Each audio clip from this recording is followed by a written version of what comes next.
Hey yo, what's up guys, and welcome back to ETV Reacts. I'm so sorry I haven't uploaded anything over the last few days. It's just I haven't been feeling too great, so apologies for that.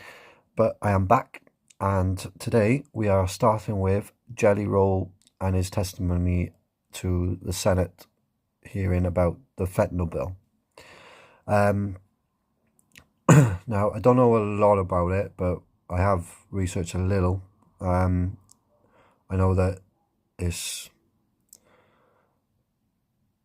like, I think it was like 100 times stronger than morphine, is it? I'm not sure. I don't think we get a lot of fentanyl issues in the UK itself. I haven't seen it myself, so but I know from what I've seen over the years on the news and stuff that it's a pretty bad thing. So, and a lot of people have said that his testimony about it is very powerful. So yeah, I promised that I would react to it rather than just watch it. So, yeah, I guess we're going to find out. But if you're new to the channel, you want to join the Eternals family, all you got to do is hit subscribe, notification bell, like, comment down below what you want me to react to next. As I always say, it doesn't have to be just music. It can be anything, as we can see. And if it is music, it can be any type of music. Anything. But yeah, let's go. Used to having a rock and roll band behind me when I have a microphone in front of me. During the time that I've been given to share my testimony here, I think it's important to note before I start that in these 5 minutes I'll be speaking that somebody in the United States will die. Jason DeFord. Okay, nice to know, because I did not know Jelly's real name. Okay. Used to having a rock and roll band behind me when I have a microphone in front of me. During the time that I've been given to share my testimony here, I think it's important to note before I start that in these 5 minutes I'll be speaking that somebody in the United States will die of a drug overdose, and it is almost a 72% chance that during those 5 minutes it will be fentanyl related. Having started that way, Chairman Brown, Ranking Member Scott, and esteemed committee members, thank you for having me. I know this is a bit of a curveball, but I like a little baseball myself. My name is Jason DeFord, but to most I am known as Jellyroll. It is important to establish earlier that I am a musician and that I have no political alliance. I am neither Democrat nor Republican. In fact, because of my past, my right to vote has been restricted. Thus far, I have never paid attention to a political race in my life. Ironically, I think that makes me the perfect person to speak about this because fentanyl Already, like, that's kind of how I start, like, on politics, should we say. Like, that's how I stand over here in the UK. I just don't vote because, in my eyes, all politicians are liars. I mean, if I was going to vote anyone in the UK, it probably would be Labour, because they say not for the many, not for the few. Their whole slogan is trying to help the poor people, whereas Conservatives are more for the rich. But again, I'm not going to dive too much into it because, as I said, I don't really follow politics because of the bullshit in it. I believe that no matter what country you're in, you're going to find issues like this. And until we find someone who stands for the people, and they mean it, I don't think anything's going to change, unfortunately. But with stuff like this, with people like Jellyroll coming up and standing up and saying what he just said, I have no affiliation to any political party. It sucks that his right to vote has been restricted, but obviously I don't know what his past is. I think someone did put it in the comments. I'll have to relook at it again. But I know that Jellyroll has had some issues in the past, but he's turned that around. He's making a positive out of a negative. You know, he's got his daughter, he's got his wife, he's got his music. Things are starting to build for Jelly, and I'm so proud of him for that. But yeah, he is the perfect person to, because he's probably seen this firsthand. So I'm not saying he's been on fentanyl himself, but he's probably seen it in his circle. Like I said, don't know a lot about it. I can only go by what I've heard myself. So, sorry, yeah. In fact, because of my past, my right to vote has been restricted. Thus far, I have never paid attention to a political race in my life.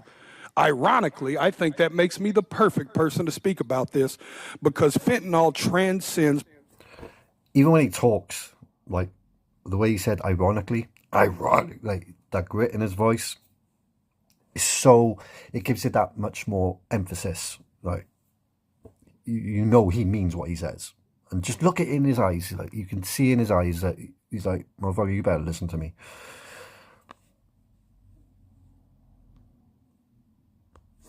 Because of my past, my right to vote has been restricted. Thus far, I have never paid attention to a political race in my life. Ironically, I think that makes me the perfect person to speak about this because fentanyl transcends partisanship and ideology, gentlemen and women. This is a totally different problem. In fact, because of my past, my right to vote has been restricted. Thus far, I have never paid attention to a political race in my life. Ironically, I think that makes me the perfect person to speak about this because fentanyl transcends partisanship and ideology, gentlemen and women. This is a totally different problem. And I was speaking outside to the media, and I gave them a statistic that said 190 people a day overdose and die every single day in the United States of America. That is about a 737 plane. That's what about a 737 aircraft can carry. Could you imagine the national media attention it would get if they were reporting that a United States of America. That is about a 737 plane. That's what about I was speaking outside to the media, and I gave them a statistic that said 190 people a day overdose and die every single day in the United States of America. 190 people a day.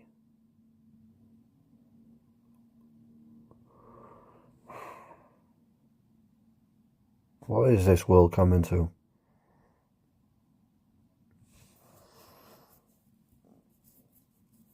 I mean, if it's not one thing, it's another. So we had the cocaine pandemic, the crack pandemic, the heroin, ecstasy. I know firsthand about that. I mean, what's going to come up next? Just feels like when we start making headway on one thing, another thing just gets created. And it starts a whole process over and again. And it gets worse and worse and worse. 190 people a day. As he said, that's a plane full of people. Every day.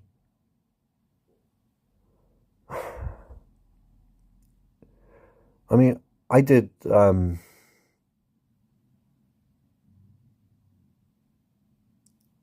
cover of NF's Paralysed, and there's a statistic about how many people take their own lives because of whatever they're going through. It's a scary statistic. But again, this is another scary statistic. We shouldn't be allowing our loved ones or ourselves to be another statistic. You know, if you've got a loved one who's going through all this, I don't know. I just know a lot of people get left in the wind, and it doesn't help. Not a lot of people are strong enough to do it by themselves. I mean, yes, they have to want to do it themselves before the process can start, but if they feel that they have no backing, they may feel that they're not strong enough to do it themselves. This is why they need support, whether it's from loved ones, from professionals, whatever the case may be. They shouldn't be just discarded like rubbish. They're people too. They have feelings. And who knows how much potential that one person might have. I mean, let's use Jelly as an example. Obviously, I don't know about his past fully, but stuff happened in his past that was really negative to him. Now, instead of crumbling and letting it take over his life, he did something about it. He's doing something about it right now. Not just with this, but with his music too.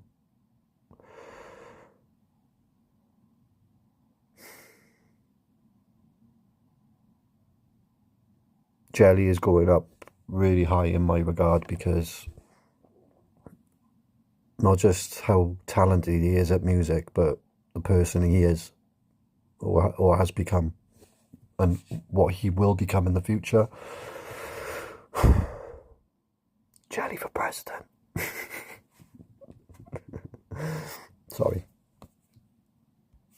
But you get what I'm saying, I hope. And I was speaking outside to the media, and I gave them a statistic that said 190 people a day overdose and die every single day in the United States of America. That is about a 737 plane. That's what about a 737 aircraft can carry. Could you imagine the national media attention it would get if they were reporting that a plane was crashing every single day and killing 190 people? But because it's 190 drug addicts, we don't feel that way. Because America has been known to bully and shame drug addicts instead of dealing. That's exactly what I was trying to say. I know it didn't come out that way, but it's exactly what I was trying to say. And it's not just in America. It's over here in the UK as well. You see someone who's maybe addicted to heroin or whatever the case may be. They get discarded like rubbish when they should be looked at as human beings, because that's what they are. They're just going through a really rough time. And without the support, if they don't feel that they have the right support behind them, of course they're not going to want to fix it. Of course they're going to feel like there's nothing that they can do about it. I mean, there is a lot of help out there, but it's not being pushed out the right way. I said this I did a track about homelessness, betrayal of society. It's on my channel.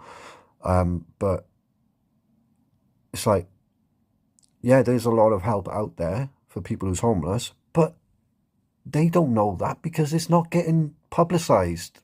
You know, the media's quick enough to publicize stuff that really doesn't matter sometimes, or they twist something into something that's not, and they're not focusing on the real issues. Like, this winds me up so much. God bless Jellyroll for this, seriously. Because it's 190 drug addicts, we don't feel that way.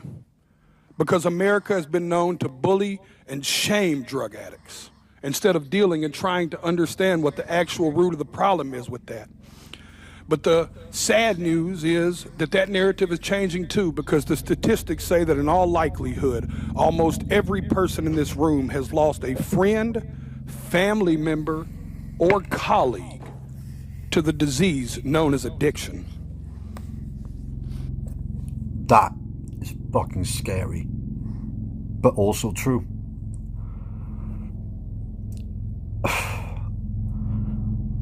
I couldn't count on both hands the amount of people I've lost to addiction and how I nearly lost myself. It's a really, really fucking horrible thing, but it's something that needs to be brought to the attention of everyone, because, like I said, if people don't think that they got the right support and backing, they're not gonna be in a frame of mind to say, right, I want to change my life, because they think they're going to do it. They'll have to do it all by themselves, and some people are not strong enough for that. They need someone to hold them up. like I said, obviously the person needs to change needs to want to change themselves before that process can even start. You can't help someone unless they want to help themselves. But on the flip side, if they do want to help themselves, that's when you put everything that you've got into helping that person. Every resource that you have, help that person. Let that person know that that person matters. That's what it's all about. Because a lot of these people think that they don't matter to society. And then by the time you do try and help that person, it's 9 times out of 10 too late. So I think everybody needs to start thinking a bit more about others, to be fair.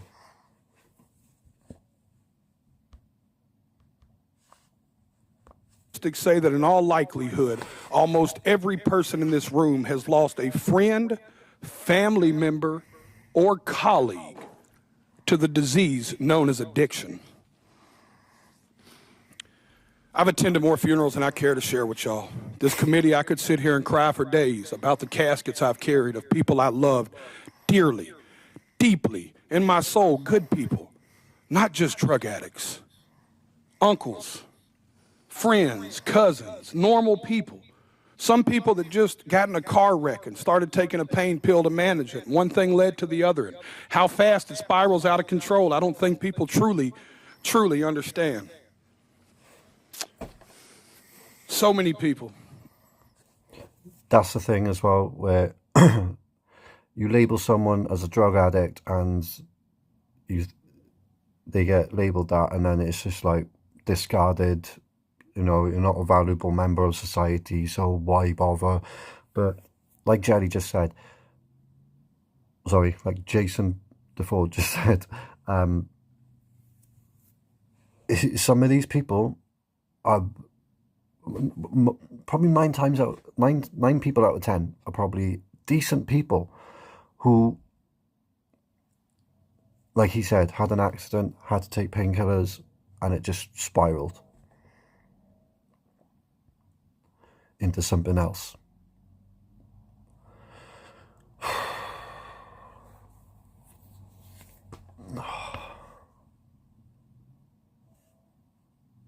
Wreck and started taking a pain pill to manage it. One thing led to the other. And how fast it spirals out of control, I don't think people truly understand. So many people. Equally, I think it's important for me to tell y'all that I'm not here to defend the use of illegal drugs.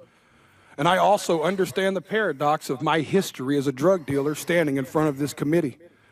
But equally, I think that's what makes me perfect to talk about this. I was a part of the problem. I am here now standing as a man that wants to be a part of the solution. I brought my community down. I hurt people. That right there, again, what I was saying earlier. Whatever he did in the past, he's changing that around. He's turning his negative into his positive. And not just for himself, but for everybody. Otherwise, he wouldn't be sitting in this fucking hearing and saying what he's saying.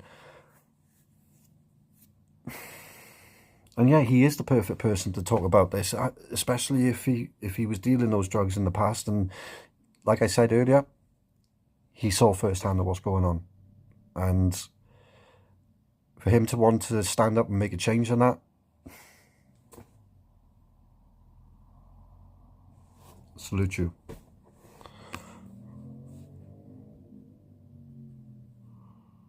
Yeah, I think that's what makes me perfect to talk about this.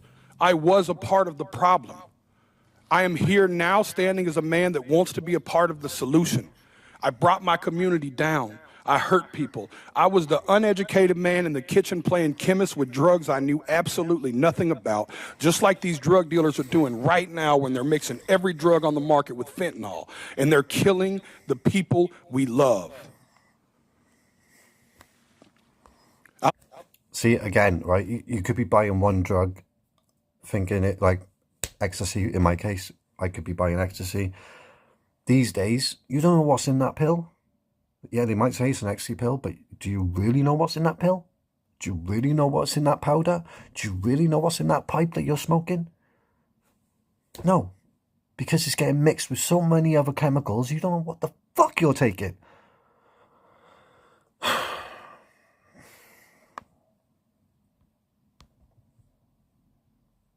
Knew absolutely nothing about, just like these drug dealers are doing right now when they're mixing every drug on the market with fentanyl, and they're killing the people we love. I'll be honest with y'all, my desire is to only get older and only do better and be better. I believed when I sold drugs genuinely that selling drugs was a victimless crime. I truly believe that, y'all. My father always told me what doesn't get you in the wash will get you in the rinse. Now I have a 15-year-old daughter whose mother is a drug addict. Every day I get to look in the eyes of a victim in my household of the effects of drugs. Every single day. And every single day I have to wonder, if me and my wife, if today will be the day that I have to tell my daughter that her mother became a part of the national statistics. History repeats itself, gentlemen. Even in the 1990s, crack... Oh my God, that just gave me fucking chills.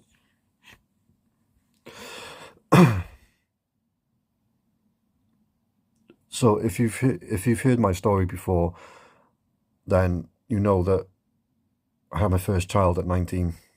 That's when I said enough is enough. Plus the doctor said I'd die if I didn't stop. So that was when the day I said I'm not going to take ecstasy ever again. Yes, I did relapse at 21. But I quickly changed that around too, and I'm 40 at the end of September, and from 21 to this day, I've been clean. And yes, it has been a very hard fucking road. I'm not going to say it's fucking easy as pie. You can do it just like that. You can't. It is a very hard process. Even to this day, when I wake up in the morning, the first thing I think of, I need to pop a pill. I need to pop a pill, but I don't. Because I realise that I've got people in my life that depend on me. As he said about, like, he doesn't want to tell his daughter that her mum has become a statistic. I don't want anyone to tell my children that I've become a statistic. I don't want anyone to label me as a low-life drug addict. I just think so many more people would get will get clean if so many more people would get clean if they knew that they had help and support to get them through that journey. Me, I had to do it by myself. Yes, I had one friend come over to my place every single day just to make sure that I even had something to eat, like even if it was just bread and water, because I couldn't keep anything down. He came over every single day to make sure that I was safe. The rest of it I had to do myself. Now, a lot of people don't even have that one friend. So how... Oh, this so winds me up. But yeah, I totally get it, what he's saying. And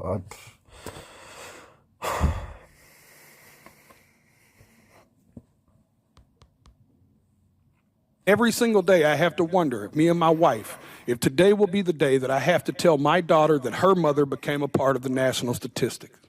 History repeats itself, gentlemen. Even in the 1990s, crack cocaine had long made its way into my middle lower class neighborhood. And at that moment, even as a teenager, you could have never convinced me in that moment that there would be a far bigger problem on the horizon in the form of a pharmaceutical drug.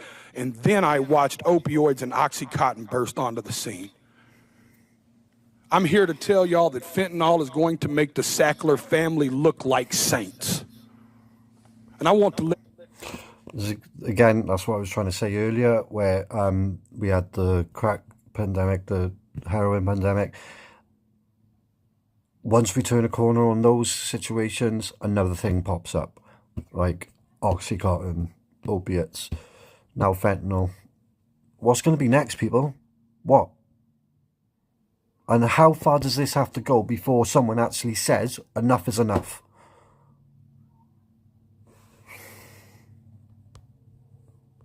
Cotton burst onto the scene.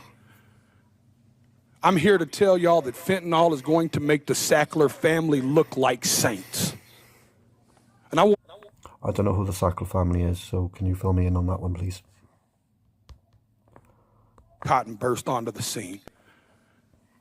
I'm here to tell y'all that fentanyl is going to make the Sackler family look like saints. And I want to let y'all sit with that for a second.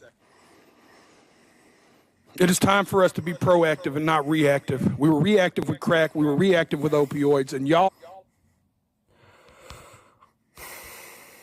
family look like saints. And I want to let y'all sit with that for a second. It is time for us to be proactive and not reactive. It's time for us to be proactive, not reactive. If this was a music video that I'd be reacting to, I'd say that was bar the fucking track. Telling you now, that's exactly what I've been trying to say throughout this whole freaking video. You need to start being more proactive than reactive. Because the more you react to people like that, like in a negative way, it ain't gonna help shit. So you need to be proactive with that shit and fucking encourage people more to want to stay alive. It's not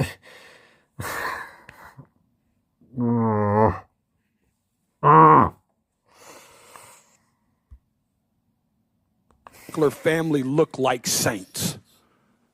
And I want to let y'all sit with that for a second. It is time for us to be proactive and not reactive. We were reactive with crack, we were reactive with opioids, and y'all are taking the first step at somebody in Senate finally being proactive. I truly believe in my heart that this bill will stop the supply and can help stop the supply of fentanyl. But in part of being proactive, gentlemen and women and ladies, I have to be frank and tell y'all that if we don't talk to the other side of Capitol Hill and stop the demand, we are going to spin our tires in the mud. Y'all are taking the first step, but I encourage you to take it outside of this room and you take it to your colleagues and your constituents and you give them the most that you can.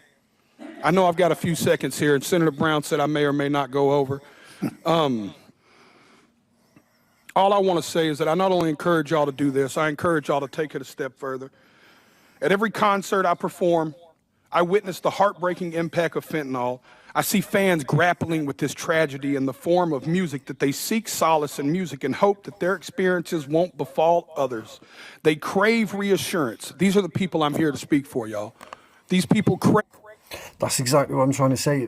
Where he says they crave reassurance, we need to be supporting these people, not fucking discarding them like rubbish. Because if they think that the lowest point of society and they think that they've been outcasted and pushed aside because of the label of drug addict, come on, like. You don't know the potential that one person might have on this fucking world. Just because he's addicted to something doesn't, just because he or she is addicted to something doesn't mean that they have nothing to offer.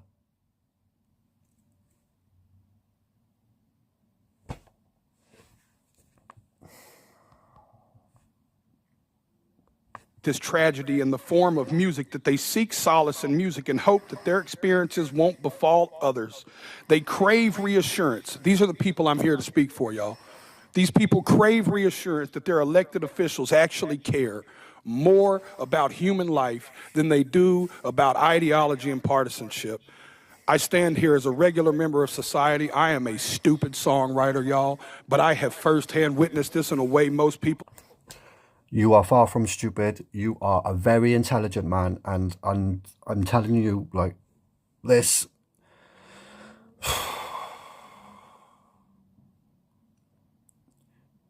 You deserve a fucking Nobel Prize for this speech alone, literally, because you don't see many public figures stepping up like this, especially someone who's been down the road that jellyroll has been down. Like he said, he did used to sell drugs to people. He didn't think it was a problem. Now he's opened his eyes and now he sees what the problem is, and now he wants to change that. So And yeah, music is a big part of it, for me anyway. And I know it is for a lot of you guys. Like, if I didn't have music, I would not be sitting here right now talking to you guys. I wouldn't. Music has been a big part of my recovery. Still is to this day. And you are not stupid, my friend. You are a legend. That's all I can say. More about human life than they do about ideology and partisanship. I stand here as a regular member of society. I am a stupid songwriter, y'all, but I have firsthand witnessed this in a way most people have not. I encourage y'all to not only pass this bill, but I encourage you to bring it up where it matters, at the kitchen table. Thank you for your time. Thank you, Mr. D. Ford. Hi, everyone. George Stephanopoulos here. Thanks for checking out the ABC News YouTube channel. If you'd like to get more videos, show highlights, and watch live... Right, guys, if you can let me know what happened after that. Like, I don't know. But yeah,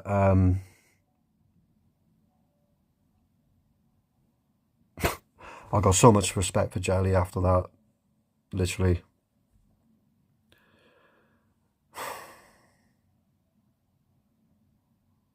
I thought I was going to get upset, but I'm more, I wouldn't say angry, more passionate, hoping that this makes a change. Not just in the US, but around the world.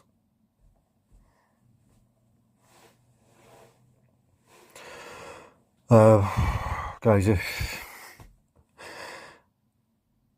you could let me know who that family that you mentioned are, because I haven't got a clue. And let me know what happened after this speech. That'd be grateful. I'd be grateful. That'd be amazing. Thank you. If you're new to the channel, you want to join the Eternals family, hit subscribe, notification bell, like, comment down below what you want me to react to next. As I always say, it doesn't have to be just music, it can be anything. And if it is music, it can be any type of music. So until the next one, guys, peace out, homies.